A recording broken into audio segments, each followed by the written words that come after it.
그래서 42번째네요. 마음의 눈을 밝힘으로 부르심의 소망을 알게 하심. 에베소서 1장 18절 말씀 상반절에 너희 마음 눈을 밝히사 그의 부르심의 소망이 무엇이며, 이 말씀을 근거로 한번 같이 말씀 상고하고 공부하고 나누도록 하겠습니다. 지난주에 했던 거 앞에 있던 부분들을 그대로 다시 한번 정리했어요. 바울의 기도 부분이 있는데, 바울의 기도는 지혜와 계시의 영을 받은 성도가 하나님을 아는 것, 첫 번째 하나님을 아는 것, 그리고 두 번째로는 성도를 향한 하나님의 부르심의 소망을 알게 하는 마음의 눈을 밝혀주는 것에 대해서, 그리고 세 번째로는 믿는 자를 향한 하나님의 권세와 역사심에 대하여 세 가지 제목으로 기도를 하고, 그리고 이 모든 것들은 20절을 이제 설명하고 있는 것인데, 그리스도 안에서 역사하는 하나님의 능력, 그리스도 안에서 역사하는 그 능력을 말하고, 그 능력은 무엇이냐면 죽은 자들 가운데서 다시 살리시고 하늘에서 자기의 오른편에 앉히시는 능력이다 그랬죠. 쉽게 말씀을 드리면 예수 그리스도의 성육신과 십자가에서의 죽으심과 부활과 승천과 성령 강림과 재림, 이것이 뭐라 그랬어요? 하나님의 구속사라 그랬죠. 이런 구속사가 그의 능력에 나타난이고, 이 하나님의 구속사, 예수 그리스도의 구속사를 통해서 이제 하나님께서 완성하시고자 하는 것들이 뭐냐? 그게 바로 하나님의 뜻과 하나님의 말씀을 담지한 뭘 세우는 거라고요? 교회를 세우는 것이 하나님의 이제 그 구속사의 완성을 지향하며 나아간다. 이렇게 이제 계속 말씀을 나눴습니다. 너희 마음의 눈을 밝히사 부분이시죠. 에베소 교회를 향한 사도 바울의 두 번째 기도는 18절에서 너희 마음의 눈을 밝히사 그의 부르심의 소망이 무엇인지 아는 것이죠. 우리는 바울의 기도를 통해서 단지 사도 바울이, 말씀을 전하는 사도 바울이 에베소 교회를 향해서 이런 뜻과 이런 의지를 가지고 있다 정도만 아니라, 이 바울의 기도를 통해서 결국 하나님이, 답을 먼저 얘기했네요. 바울의 기도를 통해서 하나님이 하나님의 교회인 성도에게, 저와 여러분에게 이러한 마음의 눈을 밝히사 그의 부르심의 소망이 무엇인지를 알기를 하나님이 원하시고 계시고 하나님이 뜻하고 계신다라는 얘기죠. 쉽게 말씀드리면 우리 하나님께서 저와 여러분에게, 우리들에게 원하는 그 뜻과 의지가 뭐라는 얘기예요? 우리의 마음의 눈이 환하게 밝혀져서 우리를 불러주신 하나님의 부르심의 소망이 무엇인지를 알고 역사를 살아가면 좋겠다라는 것이 하나님의 뜻이고 하나님의 의지이고, 그 일들을 위해서 이러저러한 하나님의 말씀을 주신다라는 것을 본문을 통해서 확인할 수 있습니다. 그래서 오늘 말씀 광론을 통해서 하나님의 부르심의 내용과 이유가 무엇인지 알고 있는 분들은 다 알고 계시죠? 하나님이 여러분들을 왜 불러주셨는지, 여러분들을 향하여 어떠한 계획과 뜻을 알고 계시는지 알고 계시죠? 늦게 오면 자리 없어요, 뒤에요. 이게 어느든지 다 그래요. 이렇게 앞에부터 다 앉아야지 좋은데, 그러니까 예비군 훈련 가도 맨 뒤부터 사람들이 앉고, 선생님들이 학교에서 수업할 때는 애들 앞에 앉으라 그러는데, 그 선생님들이 이제 교육부에서 주관하는 교육을 가면 뒤부터 앉으죠. 그래서 사람 심리가 그러는데, 자리가 얼마 없으니까요. 이론도 얼마 없지만 자리도 얼마 없으니까 뒤에 앉고 싶으시면 일찍 10분 전에 뭐야 이거 오셨으면 감사를 드리고, 같이 집중하도록 할게요. 1페이지 맨 위에서 하고 있어요. 그래서 하나님이 우리를 불러주신 그 부름의 내용과 이유가 무엇인지 알고 있는 분들은 그 부르심이 합당한 삶을 더 열심히 분투하며 힘을 쓰며 동역하며 애쓰며 격려하며 하시기를 바랍니다. 축원합니다. 너무 강팍해 온당교회 성도들은. 다 아멘 하던데 다른 교회는. 그렇지 않은 분들이 혹시 계시다면 자신의 존재와 삶을 돌아보면서 잘 돌이키고 새롭게 하여서 하나님의 부르심을 따라 힘 있게 살아가는 우리가 되었으면 좋겠어요. 18절 상반절을 원문을 중심으로 좀 더 깊이 이제 분석을 하면, 첫 번째가 너희의 마음의 눈을 밝히사 있죠. 이게 포티조라는 헬라어예요. 밝히사. 오프 달모스, 이게 눈이에요. 눈. 실제로 우리의 눈이에요. 그 다음에 카르디아, 이게 마음이죠. 카르디아는 많이 들어봤죠. 마음의 눈을 밝히사. 두 번째가 부르심의 소망이 엘피스 들어봤죠. 엘피스 찬양대, 엘피스 성구사 많이 있어요. 소망. 클래시스는 부르심. 그 다음에 무엇인지 아는 것이 에이스가 많이 봤죠. 전치사 어디로. 그 다음에 에이도는 보다, 알다 그 뜻이고, 그 다음에 티스 뭐 이렇게 있습니다. 그래서 오늘은 너희의 마음의 눈을 밝히사 부르심의 소망, 이것들을 좀 더 마음의 눈이 밝혀진다는 것이 다 하지는 못하고 한 부분만 하고, 그 다음에 다음 주에 이어서 한번 우리의 눈이 밝혀지는 게 뭔지 공부하도록 할게요. 대중이 생각하는 기독교 부분이시죠. 여러분, 이 시대의 대중들이 기독교에 대해서 어떻게 정의하고 있을까 한번 생각해 보았으면 좋겠어요. 교회 안에 있는 성도들이 아니라 교회 밖에 있는 대중들이 우리가 믿고 있는 기독교를 어떻게 이해하고 있느냐. 보편 대중들이 기독교에 대해서 기대하는 것들은 이런 것들이죠. 마음의 평안을 얻을 수 있는 종교, 삶의 윤리성과 도덕성을 기대할 수 있는 종교, 혹은 이 땅에서 고통받는 자들을 향한 자애를 베푸는 종교, 혹은 나의 성공과 번영을 응원해 주는 종교, 이 정도로 기독교를 이해하고 있는 듯 합니다. 그래서 대부분의 교회와 목사님들이 이런 식의 구매자들의 요구가 이런 것이니까 이런 것들을 충족시켜주는 방식으로 교회를 운영하고 목회 사역을 감당하고 있는 것 같아요. 그래서 제가 이런 식의 교회 운영이 성공주의, 기복주의, 신비주의, 교권주의, 율법주의 등등으로 이게 이런 모양새로 운영되고 있죠. 이런 것들은 성경과 역사를 통해서 기독교의 본질을 배우지 못한 사람이 그냥 이 정도의 기독교를 이해하고 있는 듯해요. 그런데 너무도 안타까운 것은 교회에 출석하고 있는 사람들조차도, 심지어 자신들이 오랫동안 교회에 출석하고 교회의 핵심 멤버라고 생각하는 분들조차도 기독교를 이러한 피상적인 이해를 하고 있다라는 것이 오늘날 우리가 놓여 있는 상황입니다. 이번에도 하여튼 뉴스나 신문이나 인터넷을 보면은 사회 범죄나 끔찍한 일들도 많이 있지만 이제 이런 얘기하면 좀 걱정이 되고 조심스럽지만, 세월호 이제 그 사건이 어쨌든 지금 계속 있잖아요. 근데 그분들의 신앙에 대해서 제가 논하는 게 아니라 그런 기사가 인터넷에 떴더라고요. 그게 뭐였냐면, 안산 지역에 이제 다니는 단원고 학생 희생자 부모님이죠. 근데 안산 지역에서 이제 신앙생활을 하셨던 분이에요.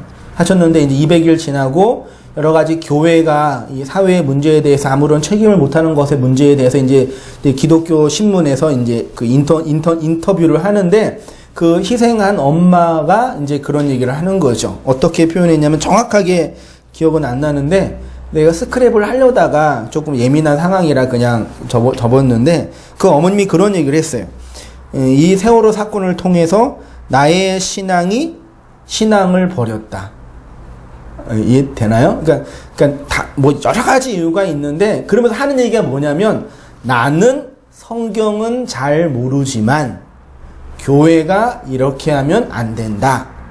나는 성경에 대해서 하나님은 잘 모르지만 교회의 지도자들이 이렇게 있으면 안 된다. 그런 식의 이제 표현이에요. 그러니까 거도 다 절미하고 모든 윤리와 그분의 신앙이 뭐 그게 아니라, 사람들의 마음속에 어떤 마음이 있냐면, 하나님은 잘 모르지만, 성경은 잘 모르지만, 기독교는 잘 모르지만, 이런 식의 이해가 있는 거예요.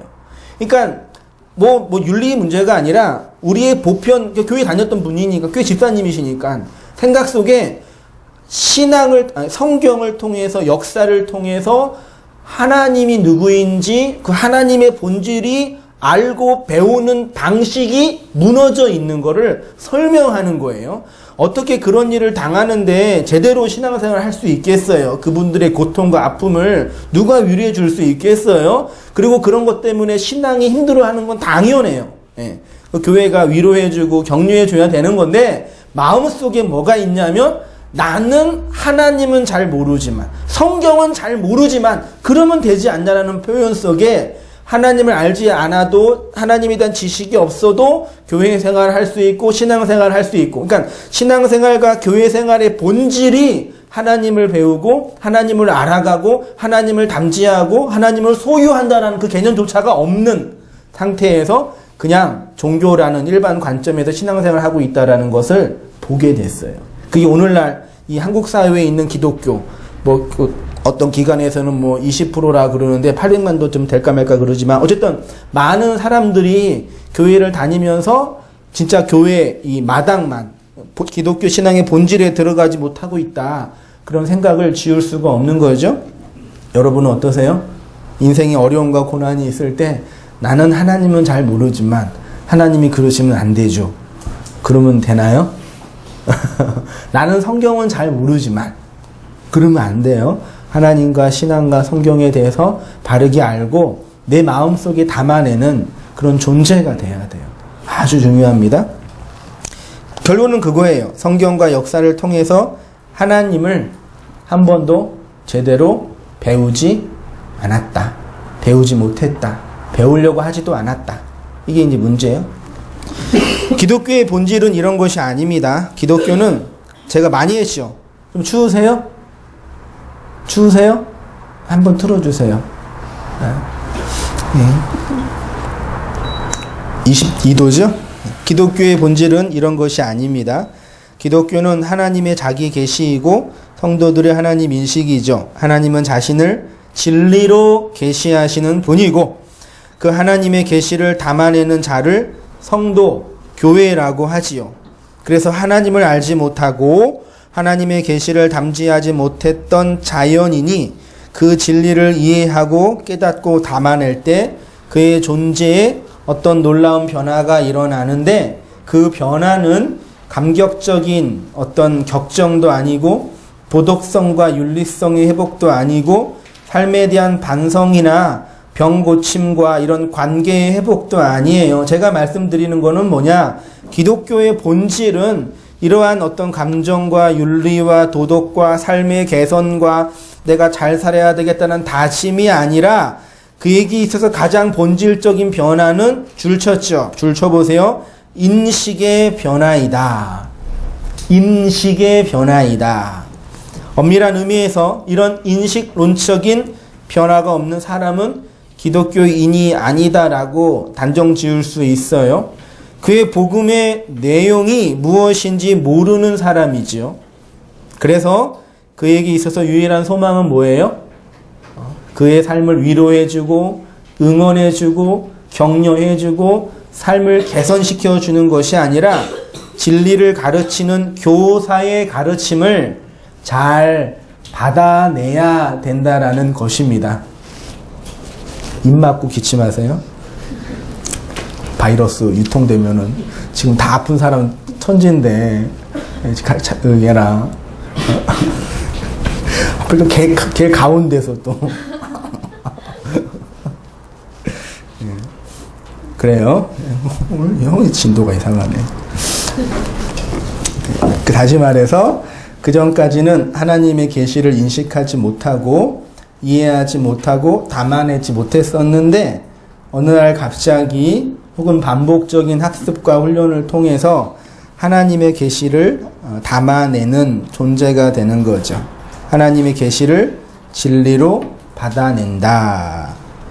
그렇죠. 이런 표현을 신학적인 용어로 기독론적인 인식의 변화, 성령의 내적인 증거, 내면의 조명, 이거예요. 아, 하나님은 이런 분이구나. 그런 하나님이 내 마음속에 인식이, 쉽게 말하면 뭐냐면 내가 하나님 밖에서 하나님을 탐색하고 하나님을 연구하고 하나님을 발견하는 게 아니라 그 하나님이 내 안에 들어오는 거예요. 그게 연합이고 그게 결합이잖아요. 신앙이라는 게 뭐냐면 내 밖에서 하나님을 탐색하고 배우고 연구하는 것이 아니라 그냥 그 하나님이 내 역사 속에 들어오는 거예요. 그러니까 인생의 고난과 어려움 속에서 그런 고백은 안 할 수 있죠. 하나님은 잘 모르지만, 성경은 잘 모르지만 이렇게 하면 안 된다. 그런 차원이 아니라는 얘기예요. 제 말씀 충분히 이해할 수 있으세요? 요거 하나만 잘 이해하시면 돼요. 하나님이 내 밖에서 내가 연구하고 탐색하고 공경해야 할 대상이 아니라 그 하나님이, 그 신이 내 안에 들어오는 거예요. 내 역사와 마음 속에. 그게 소위 말해서 유니온 그리스도와의 연합의 교리, 그리스도와 하나 된, 그게 구원이고 그게 기독교의 본질입니다. 제가 말씀드리고 싶은 것은 기독교는 도덕과 윤리, 마음의 평안과 삶의 개선, 이런 것들이 아니라 본질적이고 근본적인 것은 하나님에 대한 인지, 하나님에 대한 인식이 새롭게 된다라는 얘기예요. 그래서 호세아를 비롯한 구약의 선지자와 신약의 많은 사도들은 너희가 하나님을 알라라고 그렇게 얘기했던 거예요. 근데 어떻게 아냐? 진리와 인애를 바탕으로 계시된 하나님을 아는 지식, 진리와 인애, 사랑, 지식과 사랑을 근거로 설명되는 하나님, 지식과 사랑으로 설명되는 하나님을 배우고 알라라는 말씀인 거죠. 호세아 4장 1절에 이스라엘 자손들아 여호와의 말씀을 들으라.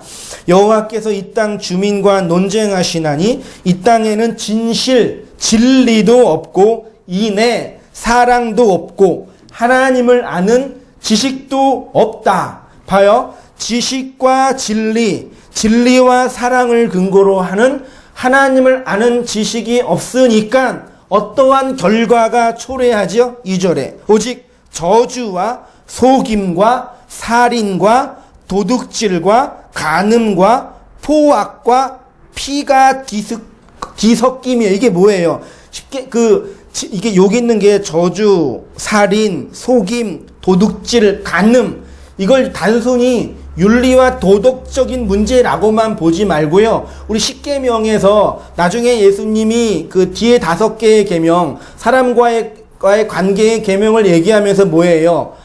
첫 번째가 뭐죠? 거짓 증거하지 말라? 뭐예요? 갑자기 기억이 안 나네? 살인하지 말라? 거짓 증거하지 말라? 간음하지 말라? 에? 공부했는데 내가 까무니 다 까먹으시는 거예요? 준이 한번 해볼까?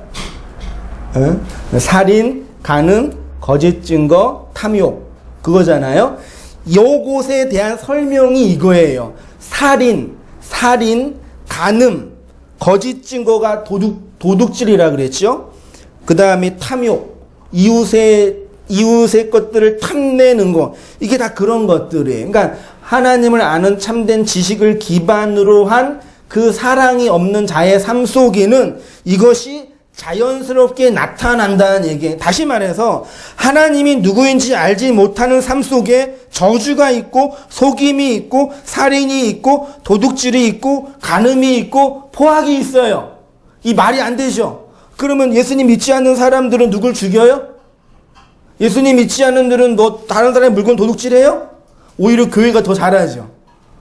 그런 얘기가 아니라 진리를 담지하지 못하고 하나님이 주신 계명의 그 본질이 뭔지 모르는 사람은 형제를 살인하는 자가 되고, 그리고 율법이라는 잘못된 남편으로 모시는 자가 되니까 간음하는 자가 되고, 거짓말, 진리를 말하지 못하니까 거짓 증거하는 자가 되고, 그 얘기 했었잖아요. 기억나세요?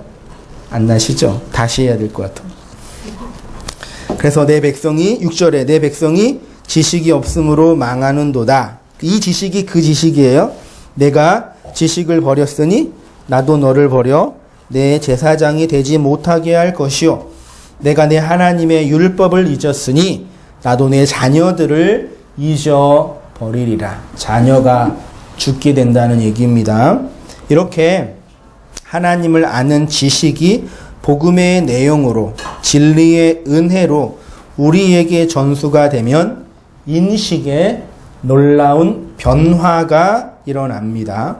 그것이 바로 사도 바울이 기도하는 마음의 눈을 밝히는 것이에요. 마음의 눈이 환하게 밝혀지는 것이에요. 우리의 마음의 눈이 밝혀져야지만 하나님을 인식하고 그의 계시를 진리로 받아낼 수가 있는 거예요. 그래서 그 복음의 진리를 마음에 담을 수가 있는 거예요. 그래서 그 복음의 진리를 담아냈기 때문인 것이고, 그런데 마음의 눈이 여전히 어둠 속에 있는 사람은 하나님의 계시를 복음의 진리로 담아낼 수가 없는 것이죠. 마치 찬란한 태양의 빛이 시각장애인 앞에 환하게 비추어도 그는 그 빛을 감지해내지 못하는 것처럼 그런 상태에 놓여 있죠.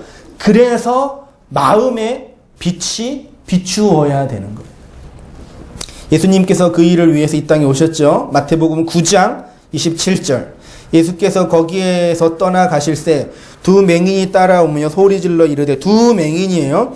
다윗의 자손이여 우리를 불쌍히 여기소서 하더니, 예수께서 어디에 들어가심에? 집에 들어가심에. 신약 성경이나 구약 성경에 집 하면 거의 대부분 뭘로 하면 돼요? 성전, 옛성전, 율법을 가르치는 옛성전 그러면 돼요. 율법 안에 있는 사람들은 어두움, 맹인, 시각장애인이란 얘기죠. 상징적으로 그냥 표현하면 그 맹인들이 그에게 나오고는 예수께서 이르시되 내가 능히 이 일을 할 줄 믿느냐? 대답하되 주여 그러하오이다 하니, 이에 예수께서 그들의 눈을 만지시며 이르시되 너희 믿음대로 되라 하시니 그 눈들이 밝아진지라. 예수께서 엄히 견고하시되 삼가 아무에게도 알리지 말라 하셨느니라. 고린도후서 4장 4절. 사도 바울은 예수님의 이 사역을 이렇게 기독론적으로 설명합니다. 그 중에 이 세상 신이 믿지 아니하는 자들의 마음을 혼미하게 하여 그리스도의 영광의 복음의 광채가 비치지 못하게 함이니 그리스도는 하나님의 형상이니라. 지금 고린도후서에서 예수님께서 부활하시고 승천하시고 성령으로 강림한 이후에, 신약이 이루어진 이후에 사도 바울은 예수님을 어떻게 설명해요? 그리스도로 설명해요. 부활하신 영으로 임한 그리스도의 영광의 복음의 광채가 비치지 못하게 한다고 하네요. 왜 이토록 많은 사람들이 하나님의 계시로서의 그리스도의 영광의 복음의 광채를 보지 못하죠? 본문을 통해서 확인을 하면 왜 사람들이 그리스도의 영광의 복음의 광채를 못 봐요? 본문에 성경은 이 세상 신이 그들의 마음을 뭐 한다고요? 혼미하게 해요. 아하, 사람들이 예수를 믿지 않는 이유는 뭐예요? 이 세상 신이 믿지 않는 자들의 마음을 혼미하게 하여 그들을 가려요. 빛이 비추는데 눈을 가리면 빛이 들어가지 못하는 것처럼 귀신들이, 이 세상 신들이 그렇게 역사한대요. 그래서 우리는 어떻게 해야 돼요? 귀신을 쫓아내야 돼요. 열렬히 기도하면서 축사해야 돼요. 나사렛 예수 그리스도의 이름으로 명하노니 음란 귀신아 떠날지어다. 불신막이 떠날지어다. 농담이고 웃기지만요. 정말 요즘에 이렇게 귀신 가지고 돈 버는 목사들이 너무 많아요. 제 주위에 친척분도 한번 개척교회가 힘드니까 한번 기도 한번 받아보시라고. 그런 얘기는 안 했고요. 우리 인생에 힘듦이나 어려움이 당하잖아요. 여러분 다 힘들잖아요. 뭐 인생이 안 어려운 게 뭐가 있겠어요. 몸이 아플 때, 일이 안 될 때, 결혼하고 싶을 때, 뭐 또 없나요? 이혼하고 싶을 때? 그럴 때 이제 그 신의 도움을 이제 받아내서 기도도 받고 그렇게 진짜 무당 일을 하고 있는 자칭 목사들이 너무너무 많아요. 혹시 그런 분들 때문에 주위에 이렇게 있으면 잘 얘기해 주세요. 그냥 딱 쉽게 그거는 무당 하시는 목사라고 제가 지금 좀 더 이게 편안하게 좀 이렇게 좋게 얘기하는 거지. 진짜 그거는 그 종교 가지고 장사하는 거예요. 장사를 하려면 잘하면 되는데 진짜 사기를 치는 거예요. 혹시 그런 분들이 많이 있어요, 진짜요. 예, 진짜 한국 교회 뭐 교권주의나 성공주의는 교회가 크니까 좀 뽀대가 나지만 이제 신비주의적인 색깔을 가지고 그 기도원 같은 거 운영하면서 고단한 영혼들, 불쌍한 영혼들, 정말 위로와 도움이 필요한 영혼들의 그 영혼을 훔치는 거예요. 그러니까 그런 걸 보면서 뭘 느끼냐면 정말 교사가 없다. 진리를 가르쳐주는 진짜 교사가 없다. 그걸 자각하게 돼요. 그런 거예요. 이 세상 신이 그리스도의 그들의 마음을 혼미하게 하여서 그리스도의 영광의 복음의 광채를 보지 못하게 한다고 하잖아요. 본문에는. 그런데 말입니다. 잘 보세요. 사탄, 마귀라고 하는 이 세상 신의 본질이 뭐냐 이 얘기예요. 사탄과 마귀가 있어요, 없어요? 귀신이 있어요, 없어요? 있어요? 보셨어요? 있다고 하는데 왜 못 보죠? 아이, 그렇죠, 목사님. 하나님이 계시는데 보지 못하는 것처럼 걔네들도 그래요. 그 정도로 얘기하죠. 분명히 성경은 이 영혼의 세계, 영계의 세계가 있다고 분명히 얘기해요. 사탄이라는 존재, 하나님을 대적하는 어떤 무리들이 있고, 여러분이 알고 있는 그 루시퍼가 뭐 있고, 막 하나님을 걔네들은 다 그 2000년의 교회 역사 속에서 카톨릭에서 이제 좀 왜곡한 것들이에요. 실제로가 아니라 미신과 그런 것들을 짬뽕해가지고 만든 것들이니까 그런 거 그냥 보면서 별로 이렇게 듣지 마세요. 그냥 그런 게 있다 그러면 되고, 성경에서 뭘 얘기하나를 봐야 돼. 사실은요. 성경에서는 사탄, 귀신, 마귀를 얘기하는데 걔네들을 정리할 수 있는 사상적인 근거가 안 돼요. 그래서 설명을 못 해요, 잘. 그러니까 구원이 뭐냐, 예수의 십자가가 뭐냐 설명할 수 있죠. 그래서 학문이 되잖아. 기독론, 신론, 구원론, 교회론, 학문이 되잖아요. 근데 사탄론, 요건 안 돼요, 잘. 되게 어렵게 돼 있어요. 그러니까 성경에는 설명이 잘 안 돼 있는 것들은 굳이 알 필요 없다, 그런 뜻이에요. 그냥 걔네가 이때더라, 걔네가 나쁜 애들이더라, 요 정도만 알고 있으면 되지, 그걸 이용해가지고 인간의 연수가 120년인데 80세에 죽으면 40년 동안 그 영혼이 귀신으로 구천으로 또 다녀가지고 김기동 그 마귀론이 그런 거예요. 떠다니니까 우리가 기도하고 헌금 내서 이렇게 마귀를 위로해주고 쫓아내야 된다고. 그 완전히 미신이죠. 그런데 거기에 해가지고 돈 바치고 몸 바치고 시간 바치고 다 바쳐가지고 그렇게 교회가 부흥하고 있는 거죠. 그러니까 진짜 저도 이렇게 신학 성경을 공부하고 배우고 있는 신학 학도로서 정말 무식해요, 사람들. 그러니까 서울대를 나오든 공부를 하든 그건 상관이 없어요. 영적인 지식은 그 상관이 없어요, 그거랑. 있는데 설명에 이게 매우 어렵다. 있다. 근데 걔네들이 그런 일을 한다. 그래서 어떻게 하냐면 이렇게 이해하면 돼요. 마귀나 귀신과 사탄은 우리 밖에 있는 어떤 홀령이나 귀신이 아니에요. 꼬마 유령 캐스퍼처럼 돌아다니면서 사람들을 이렇게 위로? 아니, 막 혼내고 놀리고, 강씨 같은 애들. 강씨가 귀신 있는 거 알고 있죠? 그런 게 아니라고. 성경이 말하는 귀신은 우리 밖에 있는 어떤 홀령과 그런 것들이 아니에요. 그것은 인간 자신이 왕되고 신되고자 하는 욕망의 본질이에요.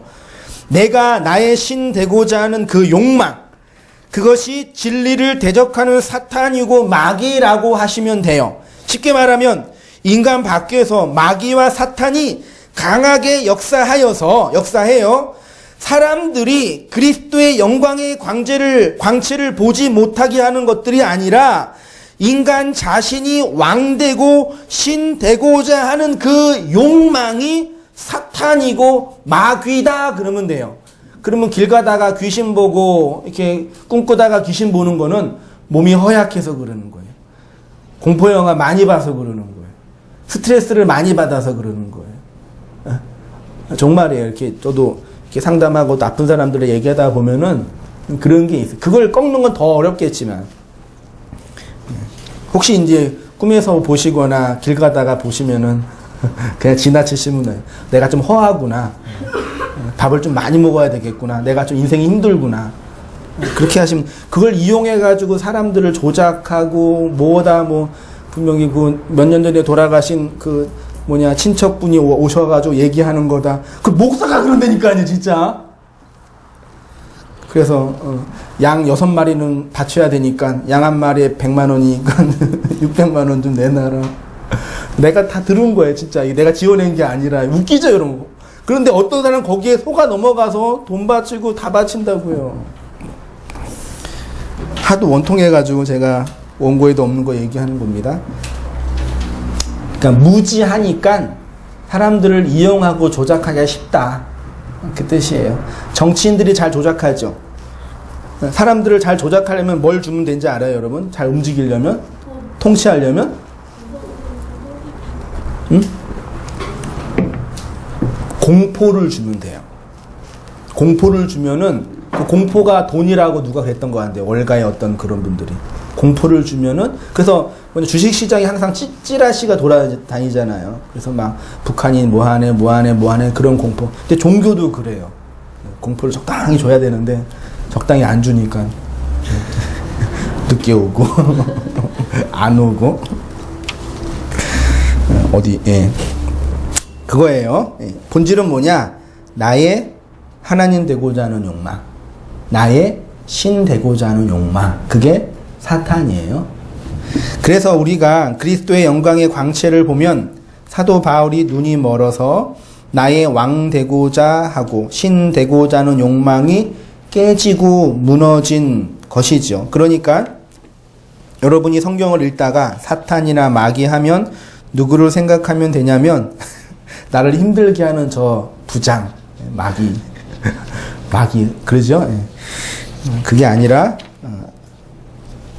왕 되고자 하는 나, 신 되고자 하는 나, 내가 하나님을 대적하는 사탄이고 마귀다. 그거 아시면 돼요.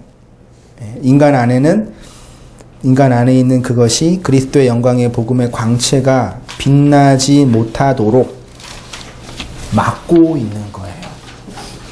그러니까요, 어떤 사람이 그리스도의 영광의 복음의 광채를 보면 그의 마음속에 어떤 일이 일어나요? 마음의 눈이 밝혀짐으로 그리스도의 영광의 복음의 광채가 확 비추이면 그의 마음속에 어떤 일이 일어나요? 자신의 왕 되고자 하는 욕망, 자신의 신 되고자 하는 그 욕망이 무너지는 거예요. 그게 자기 깨어짐, 자기의 십자가짐, 회심, 자기 부인이라고 하는 거예요. 그러니까 성경은, 기독교는 인간이 죄인이다. 인간이 죄악에 빠져 있다. 그 죄와 그 죄악은 윤리와 도덕적인 어떤 것들이 아니라, 그것도 나빠요. 하면 안 돼요. 성경은 1차적으로는 인간의 죄의 본질은 뭐냐? 하나님 되고자 하는 그 욕망이에요. 아니, 욕망이 아니라 선악과 먹었기 때문에 하나님이에요, 인간은. 신이라고요. 그런데 왜 우리는 신처럼 못 살아요? 힘이 없으니까, 돈이 없으니까.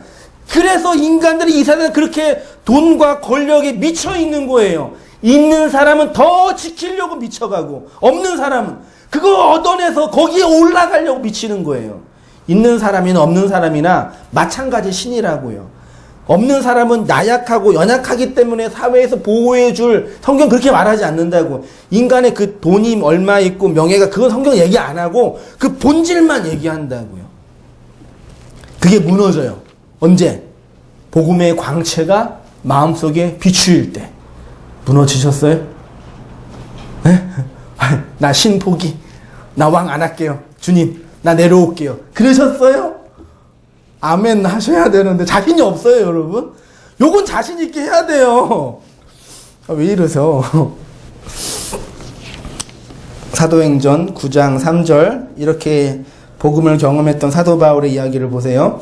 사울이 길을 가다가 다메섹에 가까이 이르더니 호련히 하늘로부터 빛이 그를 둘러 비치는지라.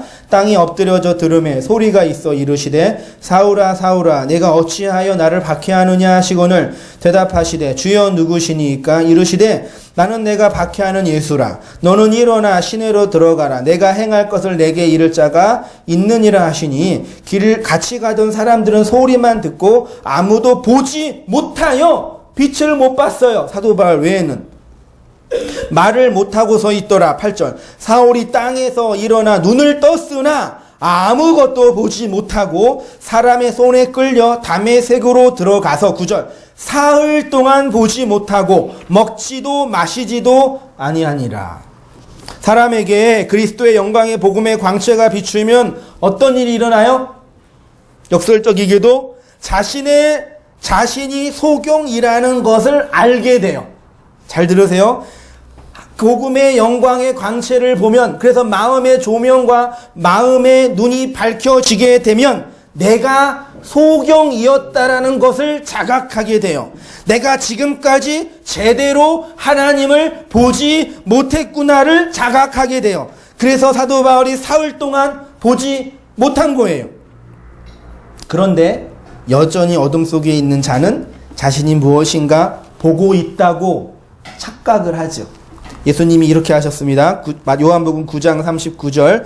예수께서 이르시되 내가 심판하러 이 세상에 왔으니 보지 못하는 자들은 보게 하고 보는 자들은 맹인이 되게 하려 함이니라.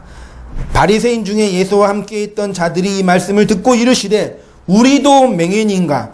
예수께서 이르시되 너희가 맹인이 되었더라면 죄가 없으려니야. 본다고 하니 너희 죄가 그대로 있느니라. 예수님이 이 땅에 오신 이유가 뭐예요? 심판하려고 오셨대요. 그 심판이 뭐예요? 자신이 본다고 하는 자들은 맹인되게 하려고 하시고, 그리고 못 본다고 하는 자들은 보게 하는 거예요. 그러니까 심판은 어떻게 진행되냐? 무엇인가 본다고 생각하는 사람들의 눈은 멀게 함으로 심판하시고, 무엇인가 못 본다고 하는 장애인들의 눈은 없애서 심판하시는 거예요.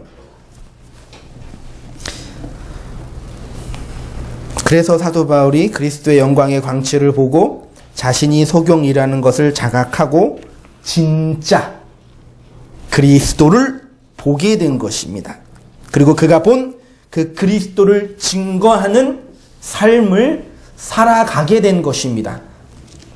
사도행전 26장 16절. 일어나 너의 발로 서라. 내가 내게 나타난 것은 내가 나를 본 일과 장차 내가 내게 나타날 일에 너로 종과 증인을 삼으려 함이니 이스라엘과 이방인들에게서 내가 너를 구원하여 그들에게 보내어 그 눈을 뜨게 하여 어두움에서 빛으로 사탄의 권세에서 하나님께로 돌아오게 하고 제사함과 나를 믿어 거룩하게 된 무리 가운데서 기업을 얻게 하려 하리라 하더라.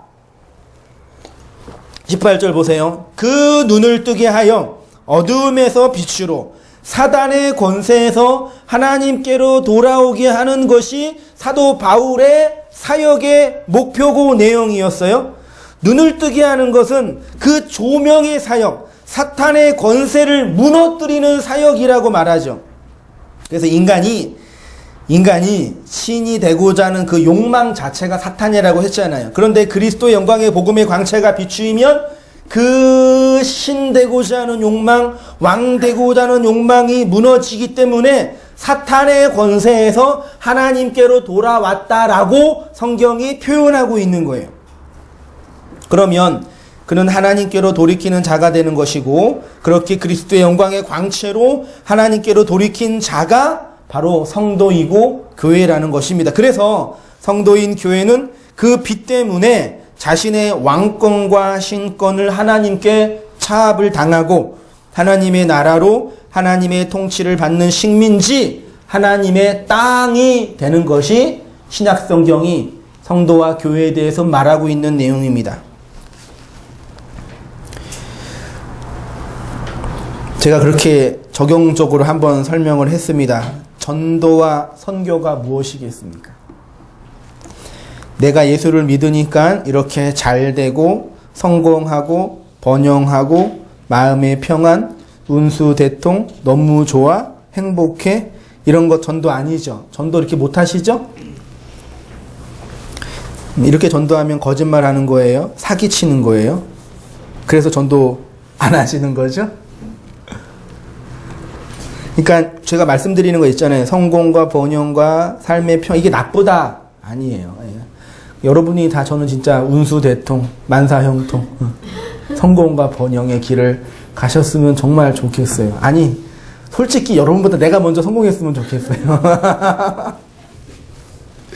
근데 그게 잘 안 돼요. 그리고 그것을 내 인생의 목표로 삼을 수가 없어요.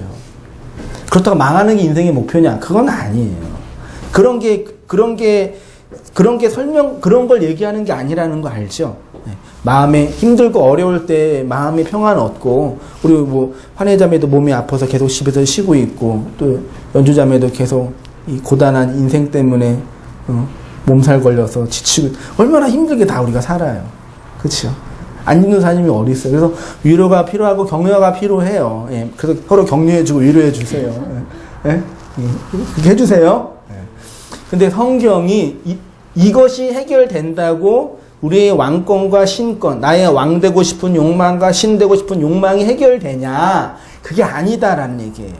그러니까 벌써 인간을 보는 관점 자체가 다르다는 얘기예요. 성경, 예수는, 하나님은.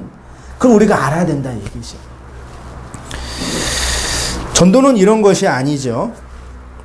전도는 선악과 먹은 아담으로 내가 왕이었고 내가 신이었는데, 예수가 십자가에서 죽고 그리스도로 부활하여 그리스도의 영, 복음의 광채, 그 진리를 나에게 비춤으로 내가 왕이고 신이었다는 것을 자각하고 그 어두움을 버리고 이제 하나님의 나라로 하나님의 식민지로 살아가는 자가, 그렇게 살지 않고 있는, 다시 말해 스스로 왕이라고 생각하고 스스로 신이라고 생각하는 그 사람들을 향해서 그렇게 사는 것은 옳지 않다라고 말하고, 그 왕됨의 자리, 그 신됨의 자리에서 내려와라 라고 삶으로, 말로 얘기하는 게 전도이고 선교예요. 그 일을 하기 위해서는 가장 필요한 게 뭐예요? 그러면요, 나는 그 왕권과 신권을 포기하고 버리고 깨트려지고 차압당하고 거기에서 내려와 하나님 아래에 있는 존재로 사는 거죠. 그렇게 살아야지 전도도 하고 선교도 하고 얘기도 하잖아요. 네. 이해되시죠? 네. 그런데 오늘날은 전도와 선교를 완전히 반대로 하죠. 이렇게 못 사니까. 네. 누가 그렇게 나의 신됨과 왕됨을 포기하겠어요. 그러니까 도덕과 윤리가 좋은 거는 어느 정도 사람의 삶의 문제를 개선해요. 그렇죠. 알코올 중독자가 치료를 받아서 술 먹지 않고 건강하게 사는 거, 다른 성중독, 일중독, 그런 거 있잖아요. 그런 거 필요해요. 근데 부정적이고 위험한 게 뭐냐면, 자기를 포장하는 좋은 방법 중에 하나가 도덕과 윤리예요. 그래서 저는 너무 착한 사람을 별로 안 좋아해요. 그 사람은 분명히 무엇인가 트라우마가 있어요. 사람은 그냥 착할 수가 없거든요. 반드시 착해야만 되는 어떤 그런 환경에 갇혀 있어서 그럴 수밖에 없는, 이유 없이 착한 분들 있죠. 또 그런 사람들 문제, 이유 없이 나쁜 사람들이 있죠. 그분들도 문제예요.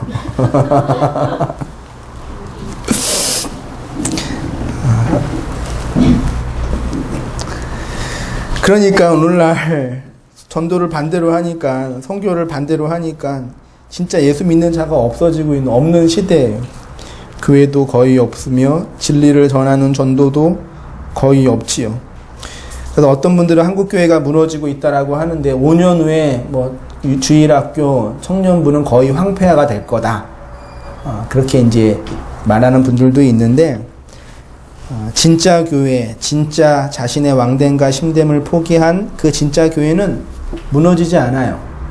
외형적인 교회가 무너지는 과정 속에서도 진짜 하나님의 백성과 하나님의 교회는 아름답게 세워져 가고 있어요. 그리고 그런 교회는 반드시 역사를 통해 세워져 가고, 그 교회가 다 세워지면 이 세상은 없어지는 거예요. 그게 종말이에요. 마지막 그 한 사람이 하나님의 나라로, 하나님의 교회로 완성이 되면 더 이상 이 세상은 필요 없어요. 필요 없죠. 그래서 그게 종말이라는 얘기예요. 그렇지만 바벨론은 반드시 무너집니다. 성경에서 바벨론, 바벨탑, 바벨로니아, 바벨론, 포스트 모더니즘, 그게 다 뭐예요? 하나님을 대적하고 하나님의 왕권을 공격하는 선악과 먹은 아담들의 그 사회가 바벨론이에요. 알겠죠? 계시록 18장 1절, 이일 후에 다른 천사가 하늘에서 내려오는 것을 보니 큰 권세를 가졌는데 그 영광으로 땅이 환하여지더라. 힘찬 음성으로 외쳐 이르되 무너졌도다 무너졌도다 큰 성 바벨론이여. 큰 성 바벨론이 뭐래요? 귀신의 처소, 귀신의 집이에요. 사탄의 집이고 마귀의 집이에요. 각종 더러운 영이 모인 곳이에요. 각종 더럽고 가증한 새들이 모인 곳이 되었도다. 그 운명의 진노의 포도주로 말미암아 만국이 무너졌으며 또 땅의 왕들이 그와 더불어 음행하였으며 땅의 상인들도 그 사치의 세력으로 치부하였도다 하더라.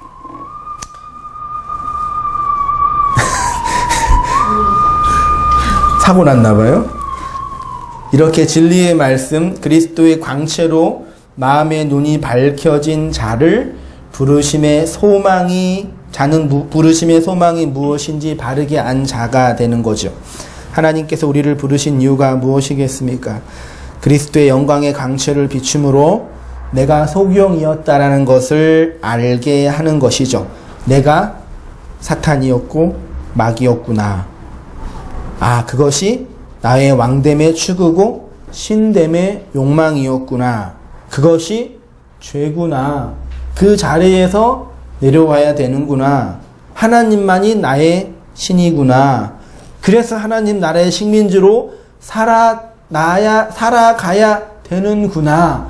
그래서 말씀이 필요하고 진리가 필요하는구나. 그래서 기도해야 되는구나. 그래서 공동체가 필요하구나를 자각하고 살아가는 소위 변태와 같은 족속이 성도예요. 그게 우리를 부르신 하나님의 목적이에요.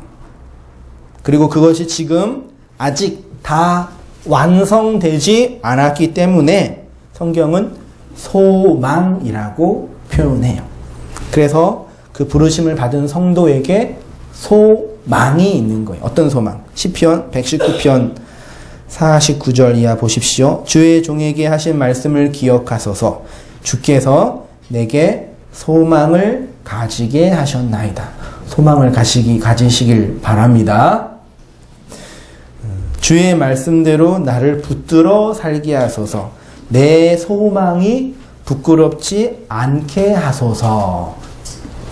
진실로 악을 행하는 자들은 끊어질 것이나 여호와를 소망하는 자들은 뭘 차지한대요? 뭘 차지한대요? 할렐루야. 땅 부자가 될지어다. 소망하는 자들은 땅을 차지하리. 이 말씀을 들으면 이제 어떤 건지 충분히 딱 감이 오시죠. 근데 복음적인 이해가 없는 분들 이 말씀을 보면서 땅을 차지하는 소망을 가지는 우리가 되자. 진짜로 그래서 이제 소망을 간직하고 열심히 신앙생활하고 헌금 생활해서 땅을 차지한 분들을 예화를 들면서 요 부분들 봐라. 땅 차지하지 않았냐. 소망하는 자들은 땅을 차지해요. 내 영혼아, 내가 어찌하여 낙심하며 어찌하여 내 속에서 불안해하는가? 너는 하나님께 소망을 두라. 너는 하나님께 소망을 두라. 그가 나타나 도우심으로 말미암아 내가 여전히 찬송하리로다. 성도가 하나님께 무엇을 소망하지요? 여러분이 하나님께 뭘 소망하세요? 우리 구원자 되신 하나님께 무엇을 소망하세요? 하나님이 무엇을 들어주시고 응답해 주시면 좋겠어요? 내가 잘되고 끝내는 성공할 것을 소망하십니까? 이 모든 어려움들과 고통을 견디면 앞으로 더 좋은 것들이 올 거야를 소망하십니까? 지금은 비록 이 조금만 개척교회지만 열심히 목회하면 몇만 명 모일 거를 소망합니까? 아니에요. 그런 거 성경 얘기하지 않아요. 근데 되게 그런 얘기 해주면 되게 설레이죠. 나도 설레요. 벌써부터. 되게 설레이잖아요. 고통받고 아파하는 영혼들에게 그런 긍정과 소망을 주면 희망이 생기잖아요. 맞잖아요. 가난한 사람들에게 좀만 노력하고 애쓰고 해라. 그러면 넌 된다. 그렇죠. 실제로 사회 구조는 안 되지만 그게 이제 말로 사람들을 호리는 거란 말이에요. 그런 소망 아닙니다. 시편 37편 9절에 소망하는 자들은 땅을 차지하리로다 라고 할 때 그 땅이 뭐예요? 온유한 자가 기업으로 받을 땅. 그건 뭐예요? 하나님의 통치를 받는 여러분 자신, 여러분의 인생, 자신의 왕권과 신권을 차압당하여 하나님의 나라, 하나님의 식민지로 만들어지는 성도의 일생이 하나님께 받은 땅이에요. 성도는 그걸 뭐예요? 뭐 한다고요? 소망해요. 성도는 그렇게 하나님의 식민지로 하나님의 나라로 만들어지기를 소망한다고요. 소망하세요? 소망해요? 다 물어봐야 돼 이거. 여러분 정말 소망하냐고요? 아직도 하나님과 씨름하고 계시면 안 돼요. 저요. 하나님이랑 싸워서 뭐 할 거예요? 에? 그냥 주는 대로 이끄는 대로 그냥 있어야죠. 그걸 소망하게 된다고요. 성령 받은 신자, 마음의 조명으로 진리를 깨달은 신자는 그 하나님의 나라로, 하나님의 식민지로 만들어지길 소망해요. 그래서 그 소망 속에 환난이 있고 눈물이 있고 아픔이 있어서 기도하게 되고 간구하게 되는 거예요. 성도는 이렇게 우리의 본질을 보게 해주는 주체가 바로 성령 하나님의 조명 사역입니다. 에베소서 1장의 구원의 과정 얘기했었죠. 성부 하나님의 구원의 계획, 성자 예수님의 구원의 실행, 성령 하나님의 구원의 적용 사역이, 그 적용이 성령 하나님의 구원의 적용 사역이 결국 뭐예요?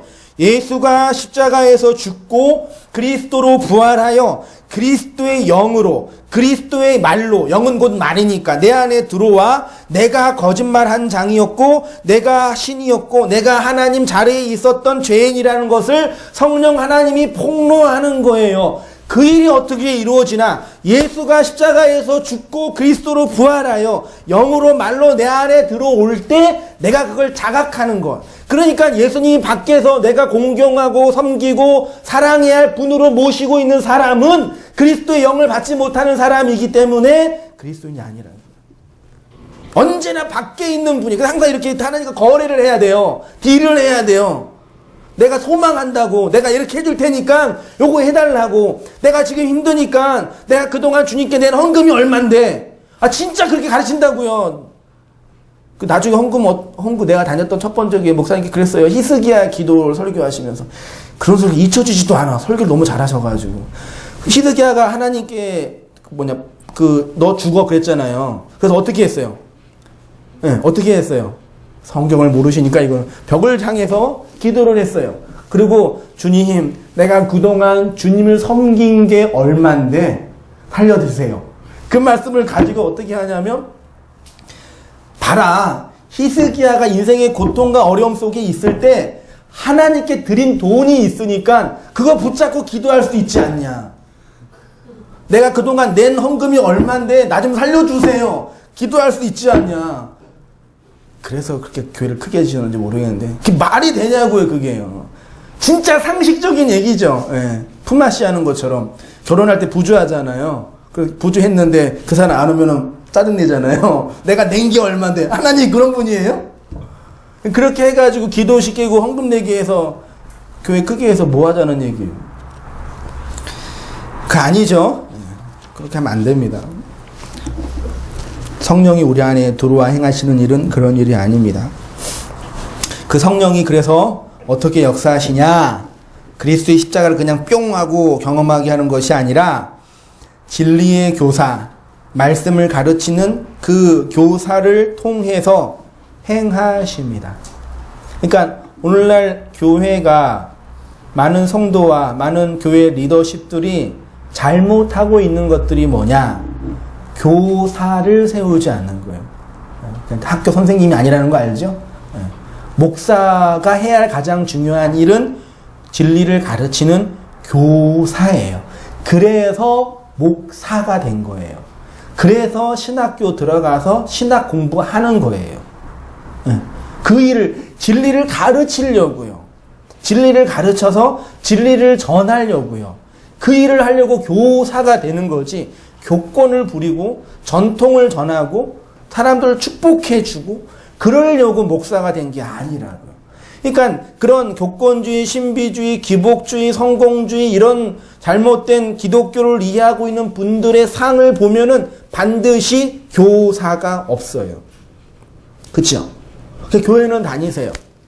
공동체에서 신앙생활 해요. 성경 공부는 요즘에 하도 목사들이 많이 있고 또 이제 박사학위나 공부하신 분들이 많이 있으니까 자원은 많이 있어. 그 교회에서 언제든지 목회자 청빙하면은 막 수십 통에 수백 통이지 요즘에는요. 청빙 그 목사님이 와요. 거의 뭐 학교 웬만한 그 학력과 공부하신 분들이 그런 자원이 있으니까 성도 마음속에 말씀을 전하고 가르치는 분들은 당연히 있다. 그런 교만 속에 빠져 있는 거예요. 성도들도 그러죠. 목회자는 자기가 진리를 전해야 할 위치에 있다라고 생각 안 하죠. 그러면 안 돼요. 왜냐하면 성령 하나님이 누구를 통해 역사한다고요? 누구를 통해서요? 교사를 통해 역사해요. 그러니까 교사의 말씀 사역이 없이는 어떤 사람도 자신의 왕됨과 신됨을 자각하고 그 자리에서 내려오지 못해요. 절대 못 내려와요. 위로받고 힘을 얻을 수 있지만 절대로 못 내려와요. 반대로 우리가 진짜 복음의 진리를 받을 때는 반드시 진리를 가르치는 교사를 만나게 돼요. 네. 여러분 인생에 꼭 만나야 할 분들이 누구예요? 어머니, 아버지. 내가 선택했어요? 알았죠? 그래도 싫지요? 왜 이런 어머니, 아버지 나한테 보내주셔서? 두 번째, 친구. 맞죠? 좋은 친구, 좋은 사회성이 만들어져야 되잖아요. 친구랑 좋은 관계를 맺어야 돼요. 그쵸, 준이야? 네. 세 번째, 배우자. 맞죠? 50년 같이 살아야 되니까. 배우자 안 나고. 그 다음에, 진리를 전하는 교사. 근데 이 교사를 만나야 된다고 생각도 안 하고, 만날 필요도 없다 생각하는 거예요. 그래서 그냥 이 교회 다니면서 저 교회 설교도 들어보고 이 책도 보면서 보는 게 나쁘다는 얘기가 아니라 그러니까 그렇게 이제 신앙생활 연명하는 거예요. 열심히 하는데 내용은 없는 거죠. 물론 말씀을 가르치는 교사를 만나기 전에 교회를 다니게 되지요. 신앙생활을 어떤 계기가 있지요. 모태 신앙이기 때문에 어쩔 수 없이 교회에 출석하기도 하지요. 친구 따라 그냥 가기도 하지요. 저처럼 오늘 갑자기 교회를 가야 되겠다는 생각이 들기도 해요.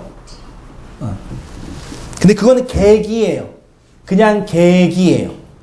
구원을 얻을 기회가 주어진 거예요. 기회. 구원이 아니라 기회를 하나님이 주신 거예요. 그런 관계와 시간과 형편을 통해서요. 이런 계기를 통해서 말씀을 가르치는 교사를 만나지 못하면 그는 교회 안에서 여전히 자신이 왕이고 신이라는 것을 신이라고 생각하며 열심히 종교 생활을 하게 돼요. 그래서 여러분 마지막으로 저를 보세요. 교회에서 저도 이제 계속 개척해서 이제 앞으로 교회가 성장해 가겠죠. 그럼 여러분들이 이제 성장하면서 이제 집사님도 되시고 권사님도 되시고 이게 성장해 가겠죠. 권사 안부터 그래요. 근데 이게 저도 이게 한국 교회 이게 부목사를 열심히 섬겼는데 이게 다 똑같아요. 진짜 최소한 내가 경험했던 교회. 근데 어떤 거냐면요. 열심히 교회에 봉사하고 섬겨. 그래서 얼마나 그동안 섬긴 세월이 몇 년이겠어요. 한 20년 교회 섬기면은 그 장로님 되셨으면은 11조를 한 달에 20만 원씩 냈다고 치면 1년이면 얼마예요? 240인가요? 10년이면 2,400. 맞나? 20년이면 5천만 원. 만약에 30만 원씩 냈으면은 거의 1억 가까이 30년 동안 낸 거예요. 물론 그런 거 계산은 여러분은 안 하죠? 다 주님께 드리는 거죠. 근데 그런 분들 이렇게 열심히 봉사하고 섬겨서 했어요. 근데 나중에 이제 한 나이가 차서 이제 교회에서 어느 정도 위치가 되시면은 똑같은 어떤 그 내면적인 질이 있는데 자기 의로 가득해요. 제가 해석하기로는. 근데 틀리지 않아요. 그러니까 교사 없이, 진리를 가르쳐주는 교사 없이 자기의 왕됨과 자기의 신됨을 한 번도 내려놓지 못하는 분들은 뭘로 자기를 위장해야 되잖아요. 그게 뭐예요? 자기 의라는 얘기예요. 내가 이렇게 주님 섬기고 이렇게 이 교회에 봉사했고 이렇게 요걸 했는데 요게 나를 치장하고 나를 붙잡는 나의 하나님이 돼요. 그러면 그렇게 평생 동안 교회 섬기고 봉사하고 헌금 내서 가야 할 곳은 어디겠냐고. 예수에 의해서 진리에 의해서 한 번도 깨어진 경험이 없는 분들이에요. 그러니까 그런 분들은 뭐냐면 제 목회적인 판단으로는 구원의 기회가 교회에서 주어진 거예요. 그래서 아파가지고 교회를 다녀야 되겠다. 혹은 어떤 잔치 때문에 교회에 왔는데 교회 생활을 하고 싶다. 그런 구원의 기회가 주어진 건데 교회 안에서 진리를 전하는 교사의 말을, 교사와의 관계를 한 번도 맺지 못했기 때문에 자기 의가 깨어진 적이 한 번도 없어요. 물론 인생이 고달프고 아파서 새벽에 기도를 하고 목사님 기도해 주세요. 내 자식이 말썽 부려요. 그럴 때는 있지만 진짜 자기 안에 신됨과 왕권을 포기한 적이 없기 때문에 여전히 그 괴물과 같은 왕으로 교회에서 자기 자리에 차리하는 거예요. 그리고 이제 예배 드릴 때 자기 자리에 앉아있는데, 진짜 그랬어요. 앉아있잖아요. 새신자 왔잖아요. 그러면, 어디 앉아있는데 누가 미리 앉아있잖아요. 이제 할머니 권사님이 딱 보면 이렇게 있는 거예요. 왜? 내 자리인데 왜 네가 앉냐 그러는 거죠. 아, 진짜 그런다, 양국에서는요. 그리고 자리를 준비해 주더라고요, 교회에서. 그래서, 안내요, 여기 가지 말라고, 여기 딴 데 가라고. 물론 극단적인 예지만, 그러면 되겠냐고요. 근데 여러분 안 그럴 것 같아요, 여러분? 저는 안 그럴 것 같나요? 말씀의 감화와 진리에 도전이 없는 사람은요, 그렇게 돼요. 인간은 원래 그래요. 그러니까 계속 진리에 의해서 내면에 있는 신됨과 왕권을 계속 포기하는 그 과정을 밟지 않는 사람은 나중에 이제 실패하면 교회를 떠나겠죠. 쪽팔리니까요. 네. 떠나고, 성공한 사람, 교회에 남아서 자기 권세 부리면서 자기 의로 살아가는 거죠. 그래서 무서운 종교인이 돼요. 무서운 종교인. 여러분, 이 세상에서 가장 무서운 신념이 종교적 신념입니다. 네? 지금 이슬람이나 이런 데서 사람 왜 죽여요? 종교적 신념으로 죽여요. 기독교 2000년의 역사 속에서 수많은 살육과 피 비린내 나는 그런 살생이 있었거든요. 다 종교예요. 구교와 신교의 종교 전쟁. 기독교와 이슬람교의 종교 전쟁. 다 종교 신념으로 죽인 거라고요. 지금도 그러고 있어요. 그 뭐예요? 진리에 의해서 한 번도 진리에 도달하지 못한 사람들이 자기 신념으로, 자기 자기 종파를 위해서 끊임없이 싸운 거예요. 기독교 역사를 계속 제가 보고 있는데 보면 볼수록 느껴요. 진짜 이 교회 판 속에서 구원의 기회를 경험한 사람들 속에서 진짜 구원을 받은 사람이 얼마나 될까? 진짜 14만 4천이 될지도 모르겠다라는 진짜로 생각이 들어요. 그래서 여러분 어떻게 하셔야 되겠어요? 마음의 눈이 진리로 밝혀져야 되겠죠. 나의 왕권과 신권을 하나님께 내려놓는 삶을 살아야 되겠죠. 이렇게 마음의 눈이 밝혀져서 하나님의 부르심을 따라 하나님의 나라로, 하나님의 식민지로 살아가는 교회가 그의 힘의 역사함으로 나타나는 하나님의 능력, 그가 바로 하나님의 능력이에요. 여러분이 하나님의 능력이에요. 그렇게 하나님의 나라로 만들어지는 자가 온땅교회의 능력이에요. 그렇게 해서 교회가 한 10만 명 되면 좋겠어요. 그렇게 살아가시길 바랍니다. 우리 찬양